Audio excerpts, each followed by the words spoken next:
En el anterior tema y en el anterior al anterior habíamos mencionado los riesgos y en este último, en el 8, habíamos hablado de las cargas sobre los taludes.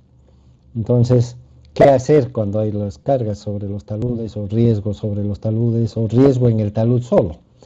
Entonces, ¿qué hacer? No solamente está el recurso de los ángulos de inclinación que ya hemos comentado que tienen sus peros, ¿verdad? Porque aumentan el volumen de la excavación, no siempre son aplicables. A veces tenemos que hacer estructuras colindantes con cargas y tienen que ser verticales porque tenemos que construir un muro o alguna cosa. Entonces vamos a ver de qué manera se puede mejorar esta situación haciendo un refuerzo, ya sea de los taludes o de las estructuras que estuvieron en riesgo, como en la última imagen que vimos en el anterior tema, en donde había una casa bastante bonita que estaba en peligro de caerse cualquier rato. Y eso es bastante frecuente también en nuestro medio, no crean que es algo raro, que no ocurre, ¿no? Especialmente, jóvenes, cuando el estado del edificio, de la construcción es precaria, ¿no? Si tenemos que hacer una construcción en el centro, por ejemplo, el casco viejo está lleno de edificaciones antiguas, entonces es muy lógico. Y además, si es que tenemos que hacer una demolición previa para antes de hacer los trabajos en el terreno en cuestión, peor todavía, ¿no? Porque hemos retirado parte de la edificación y lo que queda tiene un equilibrio precario, y aunque no lo tuviera, tenemos que tomar todas las precauciones del caso. Esa es la obligación del ingeniero, apuntar siempre al lado de la seguridad, ¿verdad? Entonces vamos a mencionar algunos casos de, bueno, acá está relatada seguramente de nuevo la inestabilidad, que ya la hemos mencionado varias veces, y vamos a ver algunas formas de reforzar la estabilidad de los taludes o de edificaciones. La primera manera de reforzar un talud es usar puntales. ¿Qué son los puntales? Como bien los conocemos, aquí tenemos los puntales criollos, digamos, que son madera rolliza, pedazos de madera rolliza. Acá los veo bastante largos, ¿no? Generalmente tienen 2,50, 3 metros de largo. Y aquí vemos los mismos puntales, pero con unas piezas encima que le han adosado y que se llaman cabezales. Estos son puntales con cabezales y estos son puntales sin cabezales, y como se puede observar también en esta imagen de los puntales con cabezales, hay algunos que están empalmados, ¿no? O sea, en vez de una pieza, dos piezas o hasta tres. Bueno, tiene sus bemoles, no vamos a comentar eso ahora. Y están estos puntales que son metálicos. Bueno, por eso hablamos del apuntalamiento. Estos puntales que nos sirven como apoyos provisionales, ¿no es cierto?, para contener los taludes, como para ayudarles a los taludes. Acá se ven algunos, ¿no es cierto?, ninguno de los que hemos visto en las fotos, pero bueno, aquí se observa el rol que juega un puntal, ¿verdad? Si lo colocamos de una forma relativamente inclinada, sirve de apoyo al muro o al talud o a la estructura que queremos soportar. Es un apoyo, es un puntal. Vamos a describir qué características tiene el puntal. En primer lugar, es un elemento alargado. En segundo lugar, está soportando un empuje perpendicular, no perpendicular, horizontal, digamos, si es que el empuje fuera horizontal, por lo tanto, la fuerza que está soportando el puntal es una fuerza de compresión. Está comprimido en este extremo y soportado en este otro. Por otro lado, al ser un elemento alargado y estar comprimido, tiende a pandearse, ¿no es cierto? Tiende a tener una deformación lateral. Por último, podemos observar que siendo un elemento alargado, tiene una cabeza o una sección pequeña. En este caso no tan pequeña, pero en los puntales de las imágenes anteriores que hemos visto, y si nos imaginamos ahorita un puntal que todos conocemos, más o menos tiene entre 2 a 3 pulgadas en la punta, porque en una parte es más angosto y en otra parte más grueso, porque es un tronco de árbol, y en la parte de abajo tiene unas 4 pulgadas. Entonces, si nos imaginamos un área de 3 pulgadas de diámetro, nos vamos a dar cuenta que es un área bastante pequeña para un puntal de 3 metros.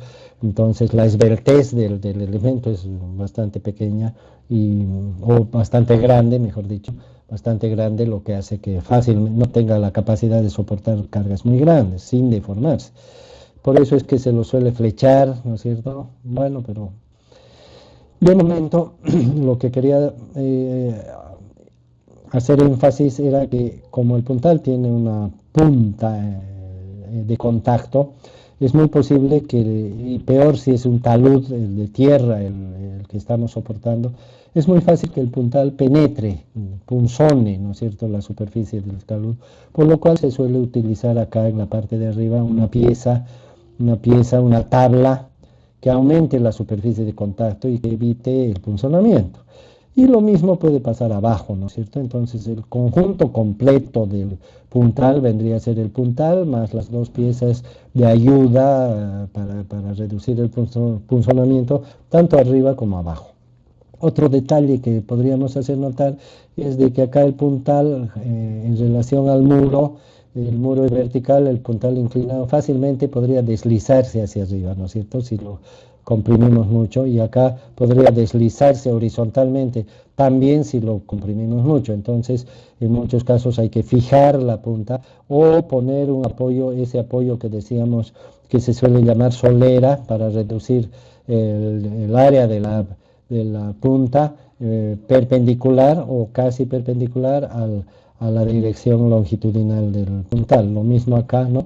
Hacer una pequeña excavación de modo que el puntal tenga un apoyo perpendicular y de esa manera se reduce o se elimina la posibilidad de que se resbale.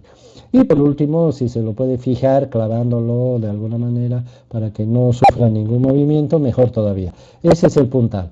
Por otro lado, al tener una punta, contiene al talud, pero no contiene a todo el talud, ¿verdad? Sino solamente es un refuerzo en un espacio, en una zona de acción, un perímetro determinado. Por lo tanto, para contener todo el talud habrá que poner otro puntal en las cercanías y otro y otro y otro. Y también en cuanto a la altura, ¿verdad? Si esta parte ya no está contenida, tendremos que poner otro puntal.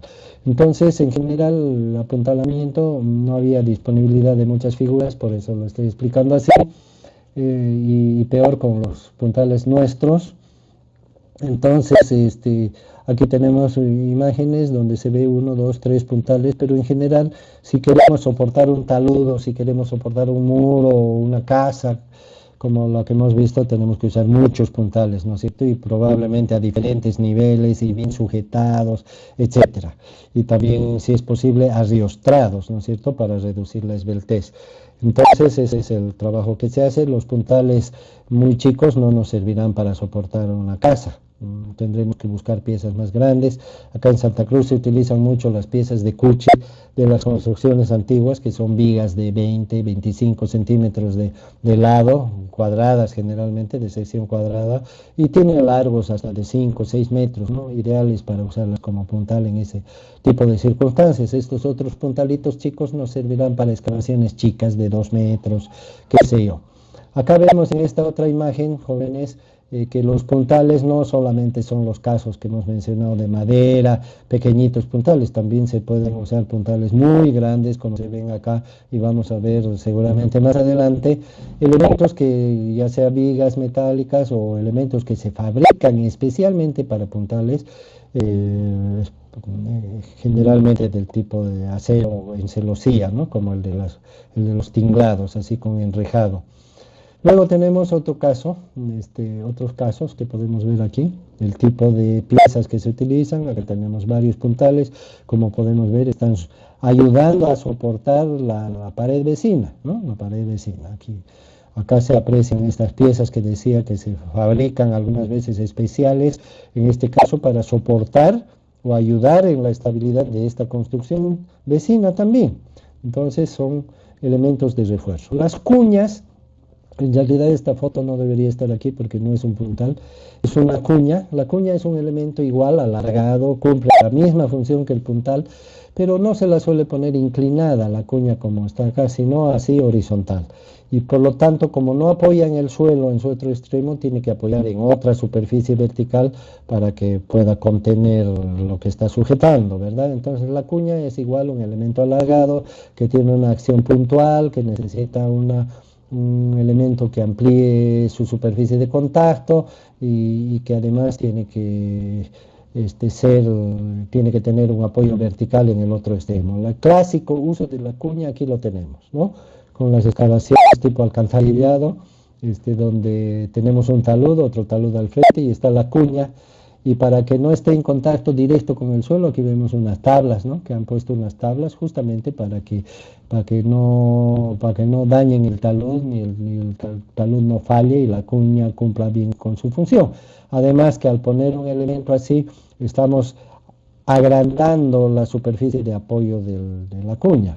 Sin embargo, esta superficie, por más que tengamos esta tablita que le está ayudando a ampliar su superficie de contacto, no es un apoyo general para el talud, lo cual se demuestra ya que a cierto espacio necesita otro, y a cierto espacio necesita otro, y etcétera, ¿no? Las cuñas y los puntales generalmente se utilizan cada cierto espaciamiento. En algunos casos, acá por ejemplo vemos una cuña acá y otra más abajo. En realidad podría estar bastante más abajo para distribuir mejor el soporte del empuje del talud, ¿no? Pero seguramente si lo ponen muy abajo también va a estorbar. Ese es otro factor que influye en el uso de puntales y de cuñas que estorban, ¿no? Porque ocupan el espacio, justamente el espacio que estamos liberando o excavando, seguramente con alguna finalidad. Acá tenemos una imagen, ¿no? Gigante comparada con esta otra de una excavación donde está soportándose un edificio. Las cuñas son gigantes, inclusive pueden pasar vehículos por debajo de ellas y seguramente están apoyadas en otros elementos muy resistentes al frente y no se puede apreciar siquiera la longitud que tienen, ¿no? En la foto que está cortada acá en este extremo, pero más de 10 metros sí lo tienen, ¿no es cierto? Y están fabricadas para eso, porque ¿qué otra utilidad podrían tener? Y están haciendo el gasto porque es necesario. Se podían haber ahorrado todita esta plata sin poner las cuñas y a ver qué pasa con el edificio contiguo, ¿verdad? Fíjense cómo es la balanza de las decisiones riesgo-beneficio en la ingeniería civil.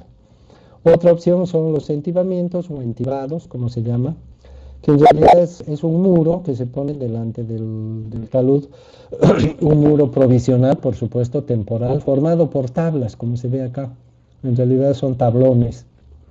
Tabla es aquel elemento aplanado de madera que suele tener un pequeño espesor y tablón se le llama al que tiene un espesor mayor, ¿no? Entonces se coloca una tabla al lado de la otra, ¿no es cierto? Y se la sujeta con unas piezas largas que son estas y cada pieza a su vez está sujetada con cuñas, como es muy frecuente ver el uso de entibados o entibamientos en la construcción de zanjas. Estas son unas zanjas probablemente para poner o sacar ductos o reparar, qué sé yo, ductos de alcantarillado, tuberías de gas, etcétera. Acá vemos otro ejemplo de entibado también, pero tiene la particularidad, fíjense, de que no son tablas ni tablones, sino que son piezas metálicas. Perfiles metálicos que cumplen la misma función, acá se aprecia bien su sección, y también podemos observar los largueros son de madera, pero las cuñas son metálicas también, fíjense, las cuñas son metálicas. Y bueno, ese es el entibado o entibamiento. Tiene la función de contener los taludes de las zanjas. Son relativamente estables porque si vemos acá entre madera y madera tenemos unos espacios, las rendijas, lo mismo acá. Por lo tanto, si llueve, el agua va a arrastrar esta tierra hacia adentro, el entibado va a contener la tierra, pero no va a impedir que entre el agua, tampoco va a impedir que entre parte de la tierra con el agua, porque el agua arrastra la tierra, etcétera. Son soluciones temporales, soluciones precarias, pero no siempre tan precarias, porque algunas obras grandes, principalmente de camineras, de calles, de puentes, de viaductos, etcétera, se utilizan entibados gigantescos y se utilizan piezas prefabricadas que además son bonitas, ¿no es cierto?, para que queden expuestas y además son de tipo definitivo, no son temporales. Además del entibado que tiene soportes, como podemos ver aquí, las cuñas están no solamente a un nivel, sino también más adentro, bastante profunda la excavación. También está el tablestacado. El tablestacado es como decir tabla y estaca, ¿no? Es utilizar un entibado pero cuya punta inferior, o sea, el extremo inferior de las tablas o de las piezas metálicas, se empotran en el suelo, se entierran en el suelo, con lo cual, al ser el empotramiento, el suelo ayuda a que la tabla o la pieza o el entibamiento no se desplace hacia la excavación. Por lo tanto, tenemos ya un soporte adicional. Antes teníamos los puntales o las cuñas para soportar a las piezas del entibado, y en el caso del cable estacado tenemos también el empotramiento, que es el hincado de las piezas en el fondo. Entonces este sistema también se utiliza mucho en las excavaciones para alcantarillado. Acá tenemos un ejemplo, lastimosamente no se aprecia, no hay forma de apreciar en una foto que parte de estas piezas están hincadas en el terreno, pero bueno, esa es la idea, y vemos que externamente son similares al entibado, pero podríamos decir que la diferencia está en que el entibado necesita un apoyo arriba, obviamente, aquí tenemos los apoyos arriba, pero no necesitaría teóricamente un apoyo abajo si es que el empotramiento tiene una resistencia suficiente para soportar el empuje del talud. Ahora, si esto no fuera cierto, probablemente necesite otro refuerzo intermedio de puntales o de cuñas, pero en cambio en el entibado queda claro de que necesitamos refuerzos desde abajo hasta arriba, ¿no es cierto? Seguramente abajo en el fondo también hay algún tipo de soporte, ya sea una pieza de madera o una pieza metálica, porque abajo no tiene nada que lo sostenga, ¿no es cierto? En cambio en el cable estacado, el hecho de estar hincado en el suelo hace de que la madera no se pueda desplazar. Otra forma de ayudar a los taludes a que no se derrumben ni se muevan, y ayudar en su estabilización. En nuestro medio no muy usado el método, pero es la colocación de anclajes. ¿Qué es un anclaje? Son cables de acero que se introducen en una perforación, ¿sí? Y dentro de un tubo, bueno, vayamos por partes. Primero se introduce un tubo, se perfora mediante un tubo en un lugar que está previsto, con un ángulo que está previsto, a una profundidad que está prevista. Se introduce un tubo. A través de este tubo se introducen unos cables que están previamente preparados, 2, 3, 4, 5 cables, depende de la capacidad que tiene que tener el anclaje. Y luego por el tubo, que tiene un sistema, una especie de válvula aquí en esta división, en esta partecita, entonces se bombea hormigón por el medio del tubo, y ese hormigón llega hasta la punta y no puede retornar, ¿no? Solamente llena esta parte, no rellena esta parte de hormigón, sino solamente la punta, y luego no retorna, y se puede seguir introduciendo el hormigón a presión, claro, es un hormigón muy fluido, y esa presión es tan grande que se forma un bulbo aquí, se ensancha esta parte, el tubo solamente llega hasta aquí, por supuesto, entonces acá están los cables, entra el hormigón por el tubo y no puede retornar, entonces rellena el hueco de suelo con hormigón, y entonces ese espacio, ese pedazo del hueco se ensancha, y como está lleno de hormigón se forma un bulbo cuando el hormigón se endurece, y a ese bulbo además están anclados los cables que salen hasta acá. Entonces, por eso se le llama zona de anclaje a esta parte, a la punta, al bulbo de anclaje que está en el extremo interior del tubo. Luego tenemos los cables y el tubo que sale hasta acá, se puede extraer el tubo o dejar el tubo, hay distintos sistemas, y luego los cables se sellan acá y se anclan, se estiran los cables, es decir, se tesan los cables y se le pone un seguro que se llama también anclaje, ¿no? Por eso es placa de anclaje, se anclan los tubos, perdón, los cables. De esta manera entonces los cables están estirando el suelo, este suelo, porque hay una fricción, un impedimento del suelo que le rodea al bulbo, hay una tendencia a irse para allá, lo cual impide que el talud se deslice para allá. O sea, es una especie de costura, ¿no es cierto?, que se le hace al talud. Entonces, los taludes muy grandes, fíjense, aquí tenemos unas fotos, acá tenemos una imagen donde se está haciendo la perforación, por supuesto se hace una perforación con máquina, y depende de la magnitud de la excavación y del riesgo para que los anclajes sean más grandes o más chicos, ¿no? Más profundos, más resistentes, menos resistentes. Acá tenemos un talud, como pueden ver, un poco inclinado, seguramente es para una obra vial, y los anclajes, ¿no? Cada cierto tiempo, como si fueran puntales, pero al revés, ¿no? En vez de sujetar a compresión, los están sujetando hacia adentro, en vez de sujetarlos desde afuera, los están sujetando contra el mismo suelo.